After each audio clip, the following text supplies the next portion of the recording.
Assalamu alaikum warahmatullahi wabarakatuh students. Welcome to our history class of standard 8. Now students, before we start with our new lesson, we need to understand that in our earlier lesson we had learned about non-cooperation movement. And in the last part of the non-cooperation movement, we had learned that Indians had some resolutions that were not passed. We had even asked for dominant status, that is to create self-governing bodies under the British grounds. And then later we had even asked for Purna Swaraj, that is total independence. And in that it was quoted that if the British government will not accept our demand, then we will start with our next movement, that is civil disobedience movement. So today we will be doing our chapter number 8, civil disobedience movement. Now, as the demands were not been fulfilled by the British government, we have planned to turn to our next movement. So, let us begin. Now, as the Purna Swaraj resolution was passed in the Lahore session, Mahatma Gandhi decided that now the time has come to launch the civil disobedience movement. Before making this movement, Gandhiji put up various demands in front of British government. Now, the very first demand in which he have put up in the front of British government was to cancel the salt tax and to end the monopoly of the government to manufacture the salt. At that time, even for salts, Indian had to pay tax, and moreover, the British government had monopoly for manufacture of salt. The monopoly means the salt ownership of a company. Now, the manufacture of the salt can also be done by the Indians. That is, people staying near the coastal areas knew how to make salt. But as British government has a monopoly power, Indians did not get any loss of profit. So Indians were a bit angry with this thing. So Mahatma Gandhi had put forth two demands, that is to cancel the salt tax and to end the monopoly of the government to manufacture salt. And these two were not being accepted by the people. Now, as students, we know that salt is an important ingredient in the food of common people. Hence, it was unjust to impose tax on essential commodity like salt. Therefore, Gandhiji started the salt satyagraha, and it was a symbolic. The extensive objective behind it was to break the oppressive and unjust laws of the British government through peace and satyagraha. Now, Dandi Yatra. Gandhiji selected Dandi as a seashore in Gujarat to begin salt satyagraha. So, on 12th March 1930, he set out from Sabarmati Ashram with his 78 followers. Gandhiji delivered speeches in the villages on his ways to Dandi. He appealed to the people to be fearless and join to the movement.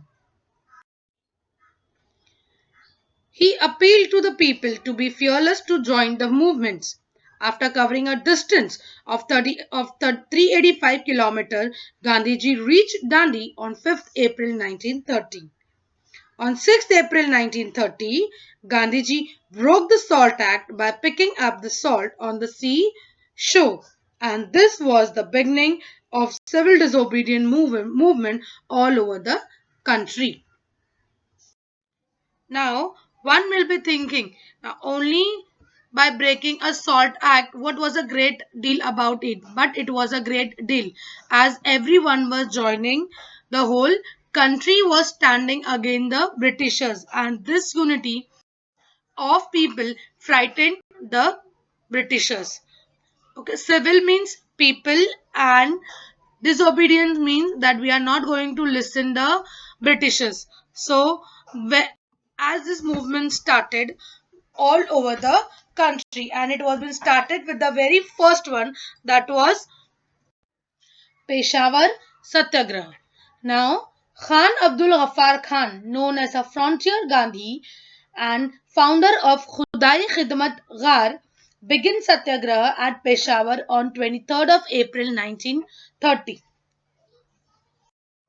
And even Chandra Singh Thakur of the Gharwal regiment refused to fire on the Satyagrahis. He was court-martialed and, and severely punished by the Britishers. Now, Solapur Satyagraha, the mill workers in Sholapur observed Hartal and organized a huge procession on 6th May 1930. The district collector gave order of firing in which many volunteers including Shankar Shivdare died. People attacked railways, stations, police stations, courts and municipal buildings. The martial law was imposed to suppress the agitation. Malappa Dhansetti, Shri Krishna Sardar, Kurban Hussain, and Jagannath Shinde were hanged to death. Darasana Satyagraha. After the arrest of Gandhiji on 4th May 1930, Sarojini Naidu led the salt satyagraha at Darasana in Gujarat. The satyagrahis silently tolerated the blow of lathi in batches endlessly. Even the satyagraha was started in Maharashtra. The salt satyagraha took place at Wadala, Malvan, and Shiroda. Jungle Satyagraha, where the tribals were where there were no salt pan forest laws were broken. The tribal took part in Satyagraha in large number. In Maharashtra, Jungle Satyagraha took place at Bilashi in Sangaman, Kalawan, Chirnar and Pusat. Now, even there was a sacrifice of Babu Jenu. The vehicle transportation foreign goods were obstructed in Mumbai. Babu Jenu said was at the forefront in this movement. To stop a truck, he laid down on the road. His sacrifice was inspirational to the freedom movement. Thank you, students. Now, here we have completed our part 1. In our part 2, inshallah, we'll be doing a roundtable conference where we will be studying in detail about the first roundtable conference, second roundtable conference, and the third roundtable conference. Thank you, students. Thank you very much.